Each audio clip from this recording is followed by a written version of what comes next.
वक्त 2018 का था, सर्दियां आने वाली थी और उससे पहले चुनाव का मौसम था। मैं चुनाव कवर करने के लिए पूरे राजस्थान में जगह जगह घूम रहा था और दिवाली से पहले मेरा जाना हुआ डूंगरपुर बांसवाड़ा। डूंगरपुर की गलियों में घूमते हुए कई लोगों से मेरी बात हुई। एक पार्टी जो एग्जिस्टेंस में आई थी और कई लोगों की चर्चा का विषय बनी हुई थी और बहुत चर्चाएं थी, वो पार्टी थी बीटीपी। उस पार्टी से जुड़े हुए एक लड़के से मेरी चर्चा हुई। लड़का यंग था। जब मैंने उनसे सवाल पूछे या जब फॉर्मली बात नहीं हो रही थी तो उनके सपने बहुत बड़े बड़े थे। जब बाकी लोगों से बात हुई जो वहाँ के स्थापित नेता थे, मैंने कहा साहब बातें तो ऐसी हो रही हैं, तो उनका कहना ये था कहीं नहीं है, बोल तो रहे। तो जो लोग मुझे कहते थे वो तो कहीं नेपथ्य में है, लेकिन वो जो लड़का था जिसकी दाढ़ी मूछें उस वक्त नहीं आई थी, वो लड़का आज सियासत की धुरी बना हुआ है बांसवाड़ा डूंगरपुर की राजनीति का। कई बड़े बड़े मैदान में चित हो गए, लेकिन वो आज भी अपने सपनों को लेकर अटल है। छोटा सा कालखंड और इतनी सफलता देखने वाले राजकुमार रोत आज हमारे साथ हैं। नमस्कार, आप देख रहे हैं तैतक। आपके साथ मैं राहुल अवस्थी और तैतक में हमारे साथ रहेंगे राजकुमार रोत जी। नमस्कार। धन्यवाद। कैसे हैं सर? आपको और आपके चैनल के माध्यम से जुड़े हुए सारे दर्शकों को मेरी ओर से धन्यवाद, जोहार। और आपने जो कहानी एक छोटी सी बताई, मुझे भी कुछ कुछ चीज़ें याद आई, क्योंकि उस दौर के दौरान हम जो चल रहे थे, वही बात थी कि मतलब लक्ष्य बड़ा था, संसाधन नहीं थे हमारे पास। संसाधन नहीं थे लेकिन लक्ष्य बड़ा था और जनता ने साथ दिया और आज इस मुकाम तक जनता ने पहुंचाया है। और जिस उद्देश्य और जिस आशा उम्मीद के साथ जनता ने हमें यहाँ तक पहुंचाया है, हम रात दिन प्रयास करते रहते हैं कि उन उम्मीदों पे हम लोग खरा उतरे। राजकुमार रोत जी, मैंने कहा जब भी मैं आपसे बात करता था फ़ोन पे, मैं कहता था कई बार आपको संबोधित किया बीएपी के सुप्रीमो। आपको सुप्रीमो कहलाना पसंद नहीं है, क्या है फिर आप? देखो, मैं एज ए शुरुआत से लगे, जब स्टूडेंट लीडर था मैं कॉलेज में प्रेसिडेंट बना, उस समय भी एक कार्यकर्ता के रूप में काम किया। और जब उस समय में नई स्टूडेंट विंग लाए, जैसे कॉलेज में नॉर्मली एबीपी, एनएसआई, एसएफआई ये जो चलती थी, तो हमने एक नया बीपीवीएम खड़ा किया था, बिल प्रदेश विद्यार्थी मोर्चा। तो उस दौरान भी कई पत्रकार बंधुओं ने छापा था कि राजकुमार रोत के नेतृत्व, पूर्व छात्र संघ में, क्योंकि मैं पूर्व छात्र संघ अध्यक्ष था, पूर्व छात्र संघ अध्यक्ष के नेतृत्व में नया संगठन आया। तो मैंने कई पत्रकार बंधु को यही कहा था कि मैं इस तरह से मुझे संबोधन नहीं किया जाए, मैं आम कार्यकर्ता कहलाना ही ज़्यादा पसंद करूँगा। क्योंकि आज जिस विचारधारा के साथ और जिस पार्टी में मैं काम कर रहा हूँ, अगर हमारी पार्टी के अंदर ये है कि कोई सुप्रीमो नहीं, हम एक आइडियोलॉजी को सुप्रीमो माना है, आइडियोलॉजी को ही सुप्रीमो माना है। और हमारे वहाँ पर कोई भी डिसीजन एक व्यक्ति विशेष कोई काम मतलब डिसीजन नहीं लेता है, एक यूनिटी डिसीजन लेती है। जिस तरह से अन्य पार्टियों के अंदर जो सुप्रीमो लीडर होता है वो सारा एक सिंगल व्यक्ति या इस तरह से डिसीजन देते हैं या थोपते हैं, तो हमारे जो स्ट्रक्चर बना रखा है वो एकदम अलग टाइप का है कि सामूहिकता में विश्वास करते हैं हम लोग। इसलिए एज ए सुप्रीमो कहना मैं पसंद नहीं करता हूँ। एज ए पार्टी का एज ए कार्यकर्ता मान लो, पदाधिकारी मान लो, और या पार्टी का नॉर्मल भाषा में शुभचिंतक मान लो, वही कहलाना मुझे ज़्यादा पसंद है। ऐसे तो मोदी जी कहते हैं कि मैं प्रधान सेवक हूँ। कहने की बात है या करने की बात है? देखो, मोदी जी का आप देखते आ रहे हो देश में कि कहना और करना दोनों में अंतर है।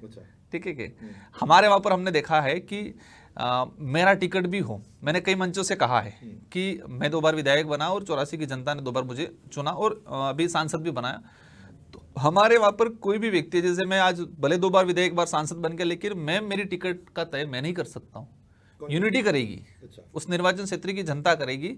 तो हमारा जो कहने और करने में कोई अंतर नहीं है वो। और भाजपा में या मोदी जी की बात करें, वहाँ कहने और करने में रात दिन का अंतर है। किसमें जोर है जो राजकुमार रोत का टिकट काट दे बीएपी पार्टी? देखो, मैं तो इस चीज़ पे नहीं जाना चाहता हाँ, और नहीं, हमारा एक ही विजन है कि पॉलिटिक्स में भी इसलिए आए हैं कि हम सत्ता में चले जाए, ये करे वो करे नहीं। हमारा उद्देश्य ये ही कि पूरा आदिवासी बाहुल्य क्षेत्र के अंदर जो एक गरीब परिवार का बच्चा कई बार 2 वक्त की रोटी के लिए तरसता है, अगर 2 वक्त की रोटी मिल जाती है तो स्कूल में जाने के लिए तरसता है, और स्कूल में जाता है तो वो शिक्षक के लिए तरसता है, और शिक्षक भी मिल जाती है तो बारिश में वो छत नहीं मिलती है तो वो छत के लिए तरसता है। तो उन लोगों के लिए काम करना मेरा उद्देश्य है और इन्हीं उद्देश्यों से यहाँ तक हम लोग पहुँचे हैं। आपने कहा आपने पत्रकार बंधुओं से बात की, पत्रकारों के कैसे रिलेशन है मैं इस पर बात करता हूँ, लेकिन उससे पहले मैं आपको बताऊँ, आपने कई बार ट्वीट किए और पत्रकारों से आपकी कई बार अदावत रही। बिल्कुल। मैं कुछ कोट करता हूँ जो आपने लिखा है। आपने कहा कि कुछ भ्रामक खबरें चलाई गई, मैं नाम नहीं लूंगा किसके बारे में आपने लिखा, पर उसमें कुछ महापुरुषों के आपने कथन कहे। चौधरी चरण सिंह कहते थे कि जब तक मीडिया मेरे खिलाफ लिखती रहेगी किसानों में, तब तक तुम्हारा नेता रहूंगा। जिस दिन मीडिया मेरी प्रशंसा करना शुरू कर दे, समझ लेना मैं बिक गया हूँ। दूसरा आप कोट करते हैं काशीराम जी को, और वो कहते हैं जब तक मीडिया हमारे खिलाफ लिखता रहेगा तब तक समझ लेना ये आंदोलन सही दिशा में चल रहा है। जिस दिन तरफदारी करना शुरू कर दिया गया, समझ लेना आंदोलन गलत रास्ते पर है। मैं क्या करूं, आपके साथ रहूं, आपके खिलाफ रहूं? देखो, मेरे मुद्दे सही हैं तो आपको मेरे साथ रहना है। अच्छा, मेरे मुद्दे सही हैं, मैं सही लाइन पे चल रहा हूं, और मेरी कथनी और करनी में अंतर नहीं है तो आपको मेरे साथ रहना है। और मेरी कथनी और करनी में और मेरे मुद्दे सही नहीं है तो आपको मेरी आलोचना भी करनी है। एक आरोप लगता और है यही मैं आपको और सारे चैनल वालों को भी कहना चाहता हूं, कोई भी लीडर, कोई भी पार्टी है, अगर गलत हो रहा है तो हमें कहना है कि ये गलत है। क्योंकि देश की आम जनता अभी भी और कुछ समय पहले ज्यादा करती थी कि मीडिया एक चौथा स्तंभ है और मीडिया पे सबसे ज्यादा भरोसा करते हैं। एक सुबह उठ के न्यूज़पेपर, आदमी उठता है, उठने के बाद टीवी शुरू करता है या न्यूज़पेपर पढ़ता है, और उसी न्यूज़पेपर को या टीवी चैनल पे जो देखी हुई चीज को हकीकत मान लेता है। इसलिए मीडिया को हमेशा निष्पक्ष रहना चाहिए। ये चीजें मैं अभी इस चीज पे जाना नहीं चाहूंगा, मैंने इसके अलावा भी 2-3 बार और किया है, क्योंकि कुछ झूठी चीजें परोसी गई थी जो मैं जानता ही नहीं हूं, जो मेरे द्वारा की ही नहीं गई है। कल परसों फिर आया है, बांसवाड़ा में बीफ चल रहा है, ये है वो राजकुमार की, वो है ही नहीं वो चीजें। मतलब इस तरह से जो झूठी चीजें परोसी जाती है, उस समय मैं खुला बोलता हूं। हाँ, और मैं भी आज भी कह रहा हूं कि मैं गलत हूं तो कहना है कि राजकुमार गलत है, आलोचना करनी पड़ेगी। लेकिन राजकुमार जी, एक आप पे आरोप लगता है कि जब भी आपकी आलोचना करो, राजकुमार जी के प्रशंसक ऐसे हैं कि जो सोशल मीडिया पे बक्कियां उधेड़ देते हैं, तो लोग आपकी आलोचना करने से डरने लग गए। नहीं, ऐसा नहीं है। देखो, आलोचना, जैसे कि हम कई इतिहास में जाएं, कई ऐसे विधातार हैं जो वो खुद कहते थे कि इस मेरा जो कंटेंट है या मेरे जो विचार है उसमें क्या आलोचक है, वो जबरदस्ती आलोचक कराते थे। तो कुछ चीजें ऐसी हैं जो करनी चाहिए, आलोचना करनी चाहिए, लेकिन एक दायरा होता है और एक कहे एविडेंस के साथ अगर आलोचना होती है। तो मेरा अगर कोई कार्यकर्ता भी इस चीज का विरोध करता है तो मैं ठीक नहीं समझता हूँ। आपकी पार्टी में विरोध होता है कभी? आपका कभी हुआ? होता है। कोई वाकया है याद आपको कि आपकी कई बोला हो? कई बार ऐसा होता है, जैसे कुछ चीजें ऐसी होती है जो कई बार मेरे से कुछ गलतियां हो जाती है या फिर अनजाने में कुछ चीजें हो जाती है, तो पार्टी के अंदर भी मेरा विरोध होता है और उसको मैं स्वीकार करता हूं कि मेरे से कुछ गलतियां हुई है। अगर मुझे लगता है कि मैं पार्टी के हित में ये काम सही किया तो मैं भी भिड़ता हूं। तो ये घटनाक्रम होते रहते हैं और सभी पार्टियों में होते रहते हैं। और लेकिन मेरी पार्टी के अंदर जो होता है वो दूसरी पार्टियों के नजर, क्योंकि दूसरी पार्टियों में लीडर अपने खुद के स्वार्थ के लिए पार्टी विचारधारा से धोखा या पार्टी विचारधारा को साइड में रख के उनके स्वार्थों को आगे रखते हैं। लेकिन हमारी पार्टी में यही है कि हमारी पार्टी की जो विचारधारा है, हमारी पार्टी के जो उद्देश्य है, वो सर्वोपरि, हमारा व्यक्तित्व बाद में। आपने एक बात की जो बहुत बड़ी बात है कि आपका व्यक्तित्व बाद में, आपकी पार्टी की जो मूल में है वो है सबका विकास करना, सबको साथ में लेकर के चलना। हम जिस इलाके की बात करें, जिस इलाके में आपका प्रभाव है, बांसवाड़ा और डूंगरपुर या फिर उदयपुर का जनजातीय क्षेत्र या पूरा जनजातीय बेल्ट चित्तौड़गढ़ तक आप मान करके चलिए, वहाँ पर एक आपकी एक अलग छवि है, लोग आपको बहुत मानते हैं। पर एक और छवि है, वो ये छवि है कि जो दूसरी जाति के लोग हैं, जो जनरल कैटेगरी में है या ओबीसी में है या एससी में भी है, वो अपने आप को कई बार असुरक्षित महसूस करने लगे, क्योंकि राजकुमार रोत और उनकी पार्टी सिर्फ और सिर्फ एसटी के बारे में बात करती है और बाकी लोगों के बारे में वो बिल्कुल उनको चिमटे से भी पकड़ना और छूना पसंद नहीं करती। देखो, ये आरोप सही है? हाँ, देखो, कुछ लोग आरोप लगाते हैं, लेकिन मैं जहां तक मानता हूं कि जनरल वर्ग का हो या एससी या ओबीसी का व्यक्ति हो, जो वहां पर मानवता में विश्वास कर रहा है, जो छुआछूत भेदभाव वाली चीजें नहीं है, जो गरीब का शोषण करने वाला नहीं है, वो आज हमारे साथ है। मैं विधायक सेकंड बार बना, मैं पार्लियामेंट चुनाव लड़ा, तो मुझे सभी वर्ग के मत मिले। हो सकता है कम मिले होंगे, हो सकता है कम मिले होंगे, लेकिन मुझे सभी वर्ग के मत मिले। लेकिन आज तक देखा गया है, मैं ये मानता हूं कि अगर आदिवासी जिसको जरूरत है, एक सिंपल भाषा में कहें, एक व्यक्ति खड़ा है जिसने आराम से अभी ब्रेकफास्ट या डिनर कर रखा है और एक व्यक्ति 2 दिन से भूखा है, तो हमको किसकी बात करनी पड़ेगी? जो 2 दिन से भूखा है। तो आदिवासी समुदाय को जरूरत है आज उस इलाके में। तो हम लोग आदिवासियों की बात कर रहे हैं, इसका मतलब ये नहीं है कि जनरल के खिलाफ है, वो सोच का अंतर है।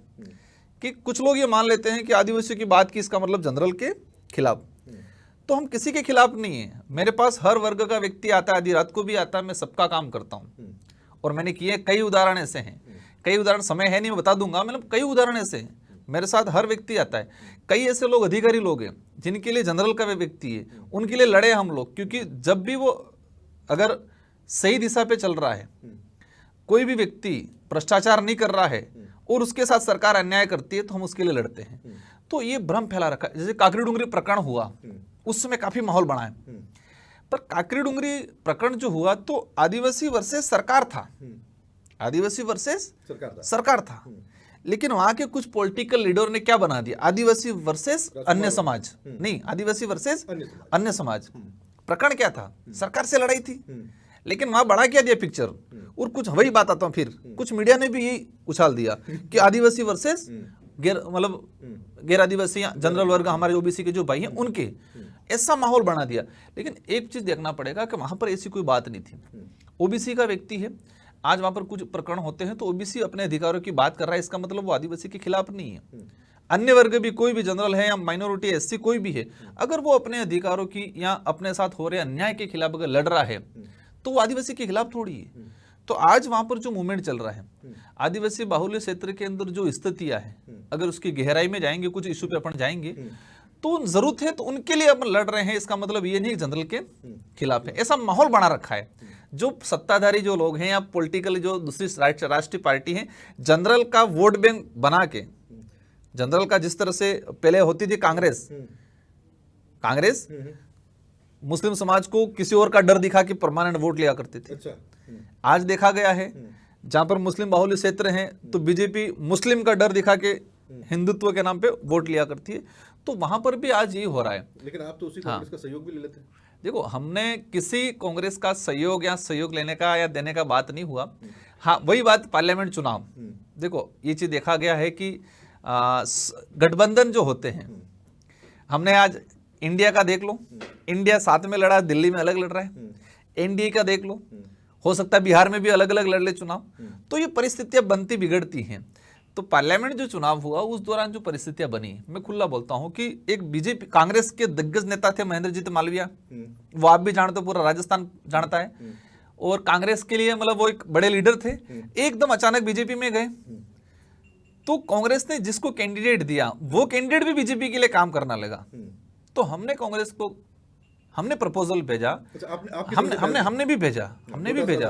हाँ, डोटासरा जी से बात हुई कि ये चीज है, अगर सच में आपको बीजेपी से एक दुश्मनी है, और हमने एक ही बात बोली थी कि सरकार का पिछली बार कुछ गड़बड़ हो रहा था, उस समय हमने आपका साथ दिया है, अगर वो कर्ज उतारना है साथ दो।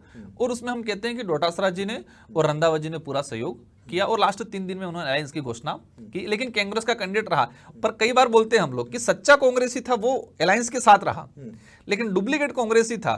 डोंगरू बांसवाड़ा में भी कई कांग्रेस के ऐसे नेता थे, कांग्रेस के नेता न कांग्रेस के पदाधिकारी है, लेकिन पार्लियामेंट चुनाव में अंदर बीजेपी का साथ दिया।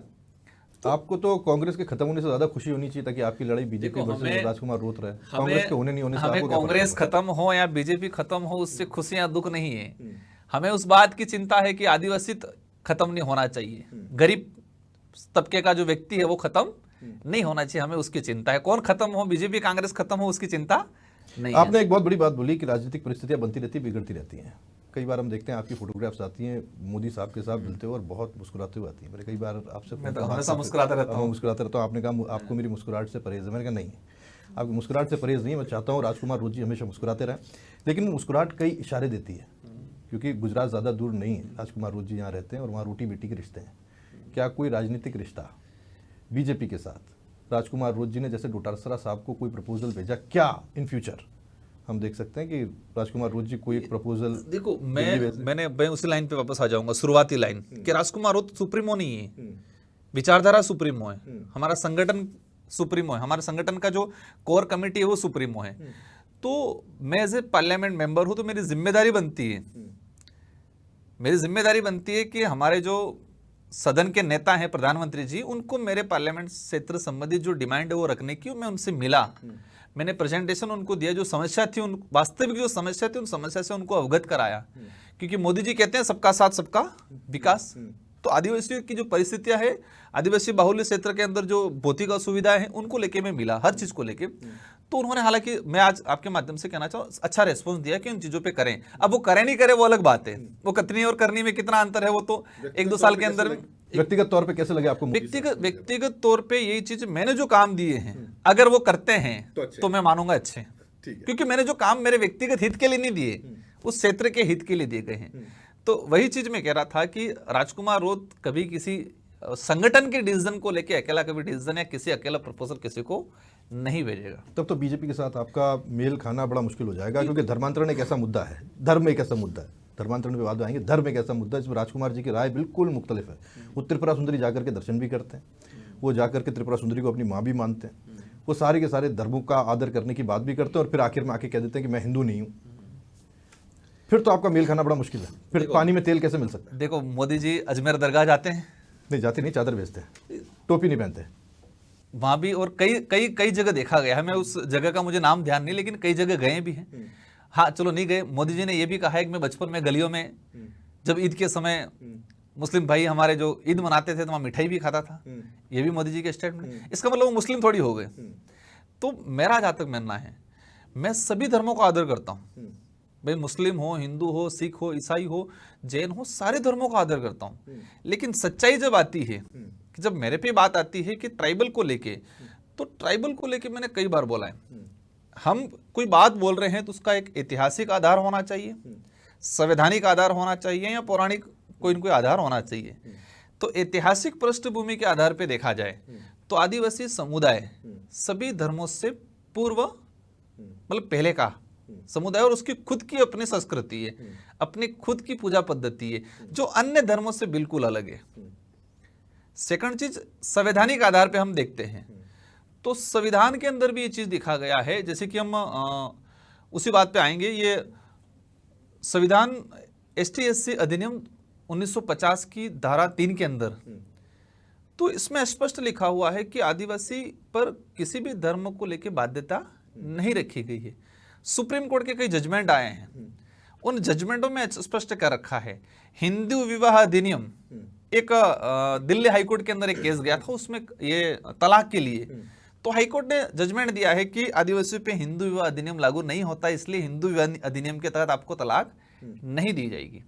तो मैंने ये बात इसलिए बताया कि पौराणिक संस्कृति के आधार पर भिन्नता है, ऐतिहासिक पृष्ठभूमि से माना जाता है कि आदिवासी किसी धर्म व्यवस्था में नहीं आता है, और संवैधानिक आधार पे भी तो सारी तरफ से भी क्लियर होता है कि आदिवासी किसी भी धर्म व्यवस्था में नहीं आता है। सनातन भी नहीं। ये बात अलग है, ये बात अलग है कि आदिवासी, आज कुछ आदिवासी हिंदू भी बने हुए आस्था रखते हैं, कुछ ईसाई भी बने हुए, कुछ महाराष्ट्र के अंदर मुस्लिम भी बने हुए, आदिवासी जैन धर्म में भी है, आदिवासी बौद्ध में भी है।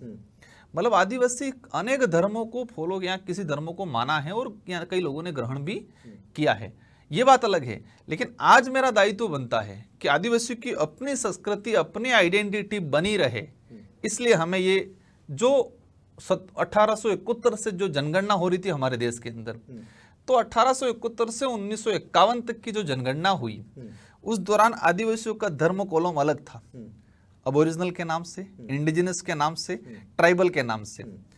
तो उसी चीज को हमें वापस स्थापित करना है कि आदिवासी की अपनी एक पहचान बनी रहे, ताकि आदिवासी अलग अलग धर्मों में जाके इनके कल्चर खत्म नहीं करें। तो आप सोचते हैं कि आदिवासी समाज समावेशी है, वो किसी धर्म सनातन से भी जुड़ा हुआ नहीं है? देखो, इसमें ये चीज देखा जाए कि जब हम त्रिवेणी जाते हैं और पूजा पद्धति देखते हैं, या फिर उन जब धार्मिक रीति रिवाज देखते हैं, क्योंकि मैं तो वहीं पला बड़ा हूँ, देखा है मैंने, उन्हीं के बीच में रहा हूँ, मुझे कोई अंतर महसूस नहीं होता। अगर राजकुमार रोज जी मुझे फोर्सफुली बताने की कोशिश करते हैं कि नहीं अंतर है, तब मैं समझने की कोशिश करता हूँ और पता लगाने की कोशिश करता हूँ कि अंतर क्या है। मुझे तो समझ में नहीं आता अंतर क्या है। जैसे कि हिंदू धर्म के अंदर जो विवाह होता है तो उल्टे फेरे लगाए जाते हैं, एक चीज बताए, और आदिवासी संस्कृति के अंदर इस तरह से फेरे लगाए जाते हैं। कबूले तो नहीं होता महाराज, वो चीज तो नहीं होती है, होते तो फेरे ही नहीं, वो चीज नहीं होती है, ठीक है। और भी चीजें बहुत सारी, जैसे कि दाह संस्कार की बात करो, अंतिम संस्कार का जो होता है, इसके अलावा बच्चा जो पैदा होता है, होली दिवाली का देख लो, कोई चीजें डिफरेंस है। जैसे कि कई जगह आदिवासी समुदाय अपने ये संस्कृतियां तो बहुत 4-4 कोस पे बदल जाती हैं। इसको हम हिंदू से नॉन हिंदू होना कैसे, या फिर सनातन से नॉन सनातन होना कैसे? देखो, सनातन और हिंदू में भी डिफरेंस आप बताओ क्या है। सनातन जो सनातन संस्कृति फॉलो करते हैं, सिख भी सनातन है, बौद्ध भी सनातन है, जैन भी जो आदि अनादि काल से जो चली आ रही है उसको सनातन माने।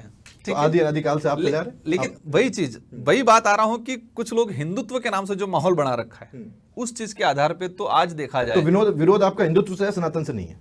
देखो मेरा तो किसी से विरोध नहीं है, अच्छा, मेरा किसी से विरोध नहीं है। मेरा यही कहना है कि आदिवासी की अपनी कल्चर है, अपनी धार्मिक पूजा पद्धति, अपनी एक आइडेंटिटी है।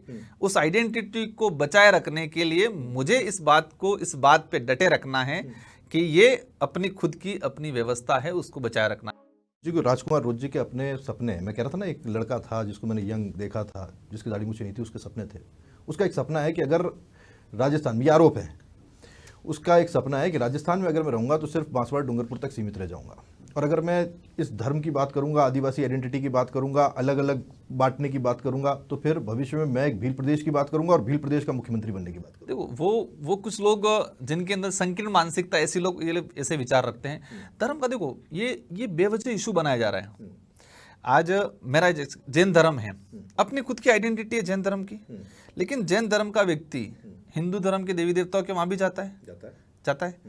आज आदिवासी समुदाय, आप देखोगे गलियागुड़ दरगाह में भी कई लोग जाते हैं, कई लोग चर्च में भी जाते हैं, कई लोग जैन समुदाय का जो मतलब जैन समुदाय के जो मंदिर है वहां पर भी जाते हैं, कई लोग हिंदू धर्म के वहां पर भी जाते हैं।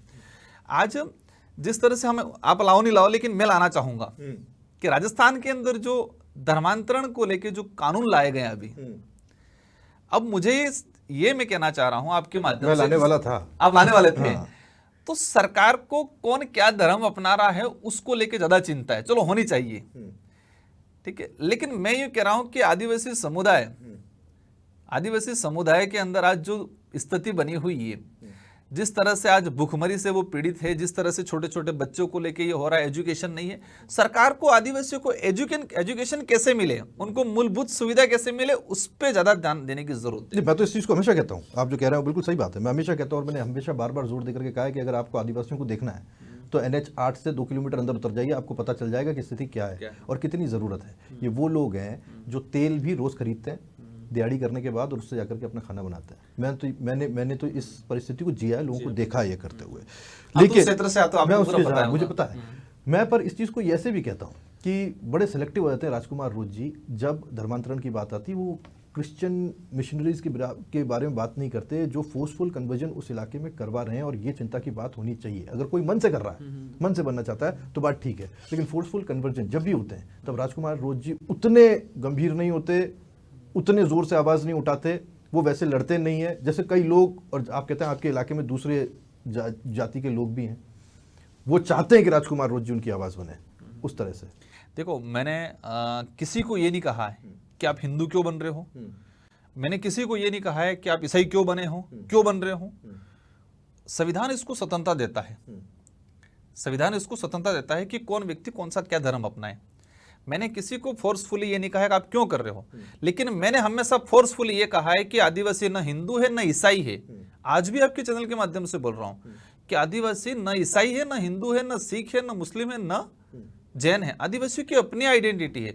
और मैं आपके चैनल के माध्यम से राजस्थान के सारे हमारे जो आदिवासी बाहुल्य क्षेत्र, विशेषकर आदिवासी समुदाय को मैसेज देना चाहूंगा मैं कि अपने अधिकारों को बचाना है तो आदिवासी की अपना कल्चर बचाना पड़ेगा। धर्मांतरण या धर्म ग्रहण का जो चल रहा है उन चीजों पे नहीं जाना चाहिए। और ऐसी घटनाओं को लेकर हम भी चाहते हैं कानूनी कार्रवाई हो। अगर कोई जबरदस्ती धर्म ग्रहण करवा रहा है या चीजें, हाँ, धर्मांतरण और धर्म ग्रहण दोनों अलग अलग चीज है। मैंने शायद आपके चैनल पे तो नहीं, एक दो जगह मैंने बताया है कि धर्म ग्रहण और धर्मांतरण, धर्म ग्रहण हो रहा है, धर्मांतरण नहीं हो रहा है। अगर कोई हिंदू से ईसाई बन रहा है तो धर्मांतरण हो रहा है, कोई ईसाई से हिंदू बन रहा है तो धर्मांतरण हो रहा है। लेकिन जो मूल रूप से आदिवासी है और वो अगर हिंदू बन रहा है या वो ईसाई बन रहा है तो धर्म ग्रहण कर रहा है। तो उस चीज का हम विरोधी कर रहे हैं, विरोध करते हैं और आगे भी करेंगे इन चीजों। तो कोई जातिगत आधार पर जैसा आप बोल रहे हैं धर्म ग्रहण कर रहा है, तो कोई क्या आदिवासी धर्म भी ग्रहण कर सकता है अगर मैं चाहूं तो? क्योंकि करवाओगे आप? एक चीज मैं कह रहा हूं कि आदिवासी की अपनी आइडेंटिटी है, वो किसी धर्म व्यवस्था में नहीं आ रहा है। अगर वो जा रहा है तो वो ग्रहण कर रहा है। आपके यहाँ से जा सकते हैं, आपके यहाँ आ नहीं सकते? आ सकते हैं ना, आ सकते हैं। स्वागत कर रहे हैं। ठीक है, एक चीज है जिसे लेकर के सब बात करते हैं और ये बड़ा मुद्दा बन गया, जिसे लेकर कल भी आप संसद में बड़ा मुखर होकर के बोले, मेरे इलाके की, आप बोलते हैं मेरा इलाका, मैं भी बोलता हूँ मेरा इलाका, बिल्कुल मेरे इलाके की अपना इलाका। जब वहाँ मैं बच्चियों की स्थिति देखता हूँ, खासतौर पे लड़कियों की, मुझे बहुत दुख होता है, बहुत परेशानी होती है और अंदर से टीस भी होती है। उन बच्चियों के लिए इतने लंबे समय से हम कुछ नहीं कर पाए। एक ऐसा दौर भी रहा जब हमने कई मुख्यमंत्री देखे मेवाड़ से वागड़ से, लेकिन बावजूद अभी बच्चियों की स्थिति बुरी है। आपने जाकर के बोला बच्चे गिर भी हैं, बच्चों के साथ जो स्थिति बनी हुई है वो बहुत बुरी है और ये किसी छुपा हुआ नहीं है। हम आसपास अपने इलाकों में ये चीज़ देखते आए और ये होती रही है। इस पर लड़ाई लड़नी पड़ेगी साहब। बिल्कुल। राजकुमार रोज जी अब जाकर के मुखर हुए हैं, जबकि इसको शुरुआत में उठा देना चाहिए था। आपको लगता है आप लेट हो गए? देखो, मैं खुद मानता हूँ कि मैं अपने आप को और हमारे दूसरे जो पूर्व जो लीडर जो भी रहे, हम दोष देते हैं, ठीक है। हो सकता है मेरे से भी कुछ गलतियां हुई हो, लेकिन मैं जहाँ तक मानता हूँ पिछले मुझे 5 साल जो विधानसभा के अंदर मिले, मेरे से जितना हो सके इतना उस क्षेत्र के लिए मैंने आवाज उठाई। मैं सत्ता में कोई मंत्री या सीएम तो था नहीं, आज भी मैं इस बात को उठा रहा हूँ, फिर भी मैं मान रहा हूँ हो सकता है मेरे से कुछ कमियां रही हो।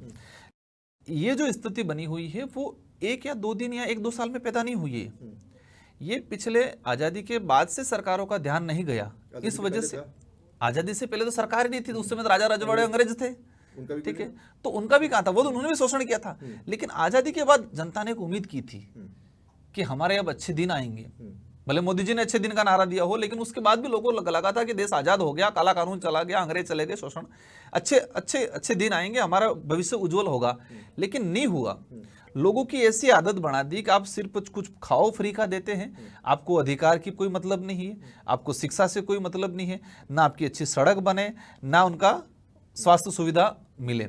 सरकार ने ऐसी आदत बना दी लोगों की, और इस वजह से लोग आवाज नहीं उठा पाए। आवाज कब उठाएगा व्यक्ति? समझदार होगा। समझदार कब होगा? उसको एजुकेशन होगा, तब हो पाएगा। तो एजुकेशन ही नहीं दिया आज पूरे। लेकिन इससे लेकर के भी तो एक सवाल उठता है ना, और ये मीणा विवाद में भी जाती है बात कि एजुकेशन तो थी, लेकिन उसका फायदा एक क्षेत्र में ज्यादा मिला, दूसरी तरफ लोग उतने जागरूक ही नहीं थे कि वो उसका फायदा वैसा ले पाए। और फिर वो बात जाती मीणा विवाद पे, जिसे लेकर के जब आप जिस इलाके की बात करो, आपड़ों इलाकों, वहाँ लोग बड़े मुखर होकर के बोलते हैं, भले कैमरे के सामने नहीं बोले। तो पश्चिमी राजस्थान अपने वागड़ मेवाड़ के जो मीणा है, उनका एक वैमनस्य देखा जाता है, मन में टीस देखी जाती है, जो पूर्वी राजस्थान की मीणा उनसे। सच है ये बात? देखो, एक चीज वो मीणा ये वाला बोला, इस विवाद में क्या सच्चाई है मैं नहीं पढ़ना चाह रहा, लेकिन हाँ ये कहा कि मेवाड़ वागड़ ये जो इलाका है उसको हम लोग अभी जिस बिल प्रदेश का जो डिमांड चल रहा है, तो मैंने कई बार विधानसभा में पिछली बार बोला है कि आज खेरवाड़ा डूंगरपुर के अंदर जो मीणा लगा रखा है, अगर उस इलाके में मीणा समूह अगर होता तो महाराणा प्रताप के साथ सेना किसकी होनी चाहिए थी? मीणाओं की होनी चाहिए थी। फिर तो इतिहास में ये पढ़ना मिलता हमको, बिल की थी। तो अगर इतिहास में बिलों की सेना महाराणा प्रताप के साथ लड़ी थी, इसका मतलब बिल समुदाय रहता था। अगर वहां मीणा गोत्र लगाते या मीणा समूह लगाते तो वहां पर मेवाड़ बिलकोर नहीं बनती, वहां पर मेवाड़ मीणा कोर बनती। इस बात को मैंने विधानसभा में उठाया है। ये 1960 के बाद उस इलाके के अंदर मीणा लगाया गया। मीणा समुदाय भी हमारे भाई, अपने सबके भाई हैं, उनसे हमें कोई बैर नहीं है। लेकिन आज जिस तरह से सरकार जो कोटे में कोटा सुप्रीम कोर्ट वाला जो लेके चल रहा है, उस पर मैं मुखर होकर बोलता हूं कि ये फूट डालो राज करो नीति है। हम चाहते हैं कि क्षेत्रीय आधार पे बंटवारा हो जाए। हमारा डूंगरपुर बांसवाड़ा का जो आदिवासी समुदाय बिल समूह का है, उसको रिजर्वेशन मिलना चाहिए, लेकिन क्षेत्रीय आधार पे। सरकार क्या कह रही है? मीणा को अलग करो, भील को अलग करो, सहरिया को अलग करो। यार डूंगरपुर में भी मीणा लगा रखा है, यहाँ भाई तो मीणा भील अलग करोगे तो आपस में लड़ेंगे ये। तो क्षेत्रीय आधार पे बंटवारा होना चाहिए। आज मीणा समुदाय के अंदर ग्रोथ हुआ है, नो डाउट। अच्छे IAS अधिकारी मिले। क्या किस कारण मिले? क्योंकि उनको राजधानी से नजदीक, राज्य की राजधानी से नजदीक, देश की राजधानी से नजदीक उनको अच्छा एजुकेशन मिला। अगर उनको भी एजुकेशन नहीं मिला होता तो आज इस स्थिति पे नहीं आप पहुंचते। भील प्रदेश मिलता है तो फिर राजधानी कहाँ बनाएंगे? अपन बनाएंगे, मानगढ़ बनाएंगे, मानगढ़ के आसपास बनाएंगे, मध्य प्रदेश राजस्थान बॉर्डर पे बनाएंगे। गुजरात का भी इलाका लेंगे? हाँ, गुजरात का लेंगे, बिल्कुल। इस पे कंसेंसस बनना बड़ा टफ है, बहुत मुश्किल है कि जाति के आधार पे कोई राज्य बन पाए। देखो, जाति के आधार पे तो हम मांग ही नहीं कर रहे हैं। आप कह रहे हैं भाषाई आधार पे, बोली के आधार पे, भाषाई आधार पे संविधान में प्रावधान है कि कोई भी राज्य क्षेत्रीय आधार पे, भाषाई आधार पे बन सकता है। और कई ऐसे बुक्स हैं उसमें लिखा हुआ है कि ये जो पट्टी थी, मैं अभी देख रहा था 1880 का मैप बना हुआ है, अंग्रेजी शासन काल में मैप बनाया हुआ है, बिल प्रदेश का मैप बनाया। और हाँ, मानगढ़ का जो इतिहास है, जब गोविंद गुरु महाराज को पकड़ के ले गए, 1500 आदिवासियों को शहीद हुए उस समय, और जब गुजरात कोर्ट में पेश किया तो जजमेंट दिया है। जज ने वकील से पूछा कि इस आदमी ने क्या गुनाह किया, तो गवर्नमेंट वकील ने कहा है कि इस आदमी ने अलग राज्य की मांग की। तो जजमेंट में है कि अलग बिल राज स्थापित है। अंग्रेजों से लड़ के बिल राज की बात कर रहे थे, तो आजाद भारत में क्यों नहीं करेंगे? अलग राज्य तक तो ठीक है, अब आप अलग रेजिमेंट की मांग भी करते हैं। आप कहते हैं साहब मुझे एक अलग रेजिमेंट चाहिए। नहीं, अलग रेजिमेंट इसलिए क्योंकि एक प्रतिनिधित्व पहुंचे, जैसे कि जाट रेजिमेंट है, एक आइडेंटिटी, एक आत्मविश्वास। एक तरफ से बात होती है कि सेना के अंदर जो जातिगत नाम है अलग अलग रेजिमेंट्स के, वो खत्म होने चाहिए। लोग इस तरफ बात कर रहे हैं। सारे खत्म हो जाए तो हमें कोई दिक्कत नहीं है। या फिर कोई दिक्कत जाट रेजिमेंट है, राजपूत रेजिमेंट है, सिख रेजिमेंट है, तो ट्राइबल के यूथ है उसके अंदर भी आर्मी में जाने का एक प्रोत्साहन होगा। तो उस आधार पे हमने डिमांड रखी है इस बात को। तो आप इसके लिए जोर क्यों नहीं देते कि भर्ती ज्यादा से ज्यादा बांसवाड़ा डूंगरपुर में हो? उसको लेकर हमने काफी प्रयास किए। सरकार ने तो हमारा जो आया था संभाग वो भी हटा दिया। अगर संभाग रहता तो हमारे सैनिक स्कूल खुलती। आप इतिहास की बात करते हैं, और इतिहास में जब आप बोलते हैं कि महाराणा प्रताप की सेना में कौन होना चाहिए, जिनको हम पूछते हैं वो तो पूंजा भील साहब है। हमारे यहाँ उनको बहुत आदर के सत्कार के साथ देखा जाता है, और वो हमारे लिए एक आइडल है सबके लिए। लेकिन पूंजा भील साहब को लेकर के भी विवाद की स्थिति है। आप कहते हैं हमारे हैं और कोई कहता है हमारे हैं। मैं कोई में नहीं जाना चाहता, लेकिन वो हैं किनके? देखो, मैं कह रहा हूँ कि इस चीज़ों पे जो चर्चा कर रहे हैं और जो दावा कर रहे हैं और एक दूसरे को ऊंचा नीचा दिखाने की कोशिश करते हैं, मैं कहता हूँ कि वो लोग महाराणा प्रताप और महाराणा पूजा भील दोनों को अपमानित करने का काम कर रहे हैं। और उस दौरान जो लोग सैनिक जो शहीद हुए उनको अपमानित करने का काम कर रहे हैं। मतलब हमारा जो गौरवशाली इतिहास है मेवाड़ का, उस इतिहास को लज्जित करने का काम कर रहे हैं ये लोग जो चर्चा में ऐसे विषय को ला रहे हैं। मतलब जो लोग लाए, जिस वजह से अपन दोनों आज चर्चा कर रहे हैं, क्योंकि ये चीज आई पे इतिहास कह रहा है। इतिहास में कह रहे हैं कि महाराणा प्रताप वहां से जब अकबर की सेना है, अकबर का जो घटनाक्रम हुआ तो जंगलों में गए और जंगल में जाके घास की रोटी खाई। अब ये बता रहे हो आप, और दूसरी तरफ ये कह रहे हो कि ये स्पष्ट है यार, इस चीज को चर्चा में नहीं लाना चाहिए। और ऐसे जो लोग कह रहे हैं, मैं कहता हूं महाराणा प्रताप के जो मानने वाले सच्चे लोग हैं, महाराणा प्रताप की जो संतानें हैं, अगर वो सच में ऐसे हैं तो वो इस तरह के इशू पे नहीं आना चाहिए उनको। क्योंकि मेवाड़ का जो राज चिन्ह है उसमें एक तरफ स्पष्ट लिखा हुआ, एक तरफ जो दृढ़ राखे धर्म ने ताई राखे करता, एक तरफ भील और एक तरफ राजपूत। ये जो गठजोड़ है, एक राजनीति, मतलब कहे कि एक मुगल काल के अंदर एक राजनीतिक गठजोड़ बना था दो समुदाय के बीच में। हम कहते हैं कि उस समय सेनापति मान सिंह जी आए थे और महाराणा प्रताप के भाई थे जगमाल और शक्ति सिंह, उन्होंने खुद ने उनके साथ चले गए थे, लेकिन भील समुदाय ने कहा था कि हम साथ देंगे। हाँ, तो ये जानबूझ के इसको बहस का इशू बनाया जा रहा है। दोनों समुदाय के अंदर कटाक्ष पैदा करने का ये प्रयास किया जा रहा है। एक और बहस का विषय हमेशा हो जाता है, और वो होता है कि जब मदन दिलावर साहब कुछ बोलते हैं, और जैसे मदन दिलावर साहब कुछ कहते हैं, राजकुमार रोज साहब गुस्सा हो जाते हैं, और राजकुमार रोज साहब को तो ऐसा लगता है कि जैसे मदन दिलावर साहब कुछ बोले और मैं उनका जवाब दूँ। इंतजार करते हैं कि आप उनका कुछ करने का? नहीं, देखो, मैंने शुरुआत से मेरा प्रयास रहा है कि सरकार कोई भी रहे, सरकार सही दिशा में काम करे, क्योंकि सरकार को एक डोर मिली है, इस राज्य की डोर मिली है कि इस राज्य के डेवलप को आगे कैसे बढ़ाना है। तो आप उस डोर को खींचो, हम मदद करेंगे, आप उसको आगे ले जाओ।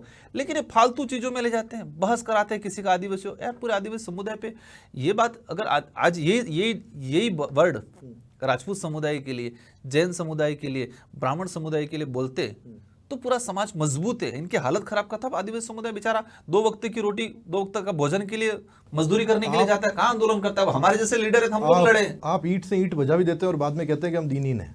नहीं, मेरी बात नहीं कर रहा हूँ, पूरे समुदाय की बात कर रहा हूँ, पूरे समुदाय की बात कर रहा हूँ।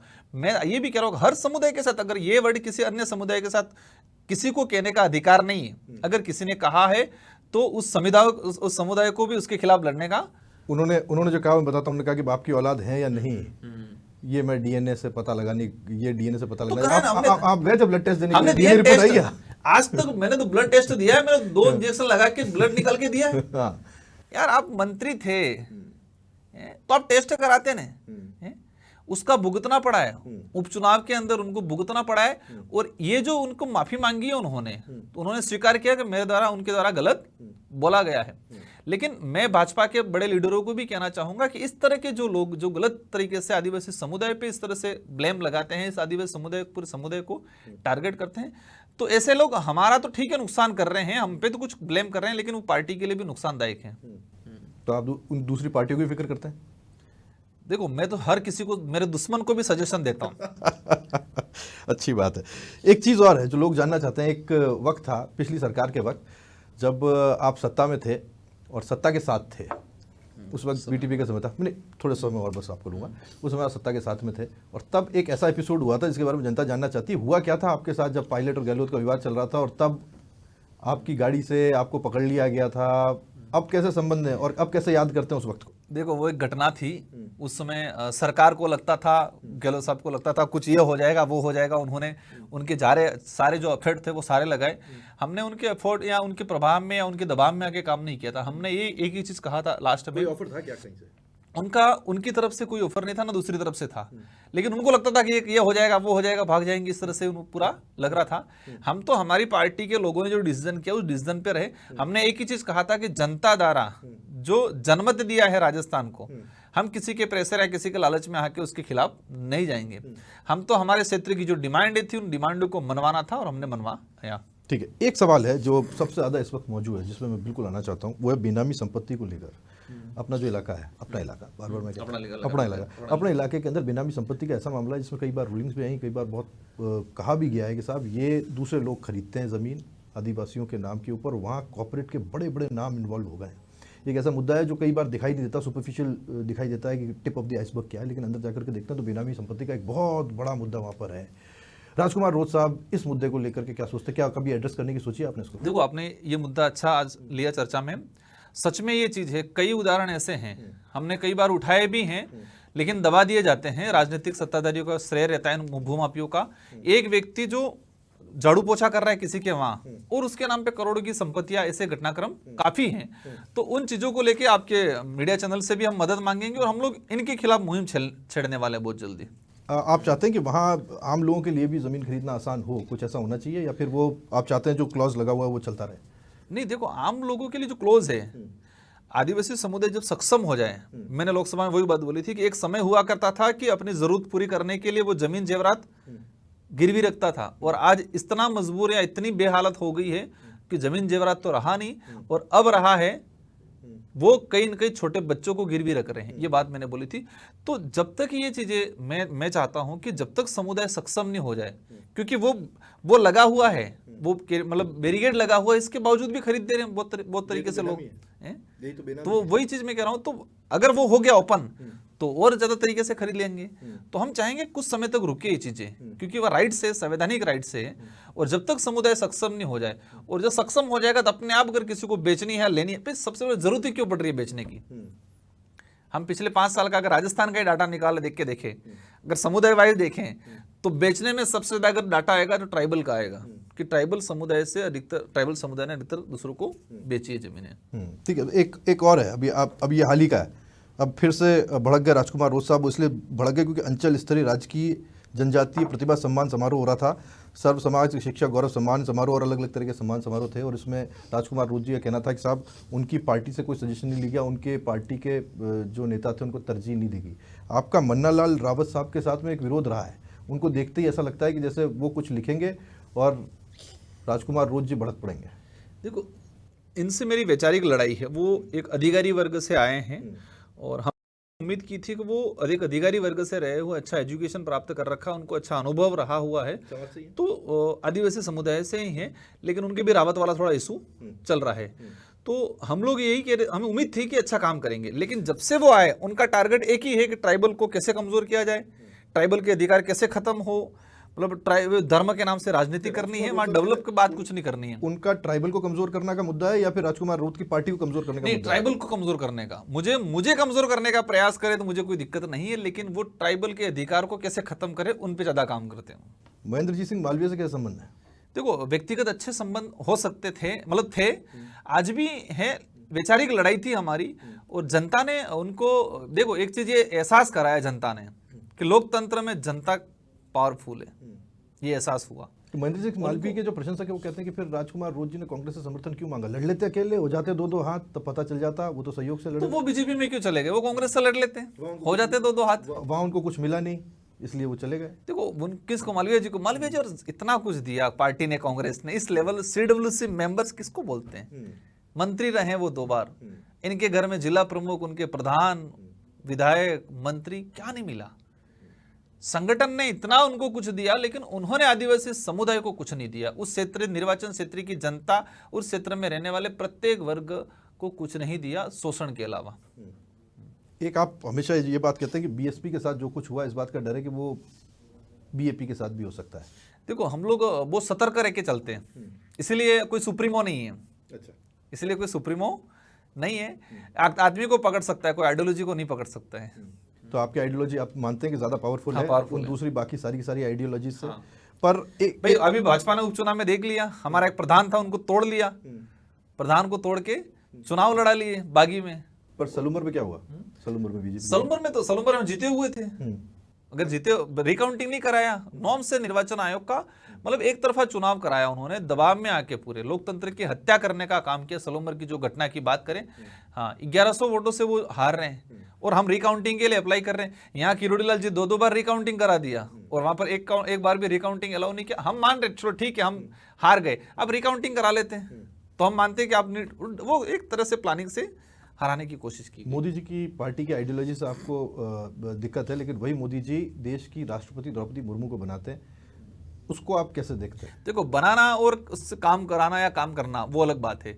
मतलब मैंने वही चीज कहा था कि आज देश के आदिवासी एक राष्ट्रपति हैं और वो भी महिला राष्ट्रपति है, लेकिन पिछले 5 सालों के अंदर देखा गया है कि सबसे ज्यादा इस देश में प्रताड़ित हुआ है तो आदिवासी समुदाय हुआ है। जिस समुदाय से राष्ट्रपति आते हैं सबसे ज्यादा अगर प्रताड़ित हुआ है तो महिला प्रताड़ित हुई है, और जो महिला राष्ट्रपति महोदय हैं।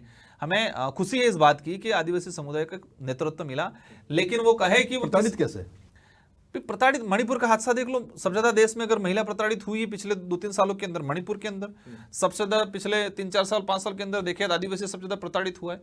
पिछले 2 सालों के अंदर मुठभेड़ों में झारखंड, कुछ मध्य प्रदेश, छत्तीसगढ़ का जो भले कुछ नक्सलाइट गलत है व्यक्ति तो समझ में आ रहा है, लेकिन कुछ निर्दोष लोग भी मारे गए। 400 लोगों को मारा गया मणिपुर के अंदर, 200-300 लोगों को मारा गया, 300-400 लोगों को मारा गया, 150 लोगों की तो लाशें ही पहचान में नहीं आई थी। इस चीज को भी कहीं हाईलाइट नहीं हुआ। एक पश्चिम बंगाल में, बांग्लादेश में हो रहा है, गलत हो रहा है, हम भी मानते। मैंने इस बार एक बार कमेंट स्टेटमेंट दिया था, बांग्लादेश में हिंदुओं के साथ हो रहा है वो गलत हो रहा है, हम भी सहमति। वहां पर एक हमारी बहन बेटी के साथ अन्याय हो रहा है, उसके लिए सब चिल्ला रहे हैं, हमें भी चिल्लाना चाहिए, लेकिन एक तरफ 150 महिलाओं के साथ अन्याय हुआ, वहां कुछ नहीं चिल्लाया।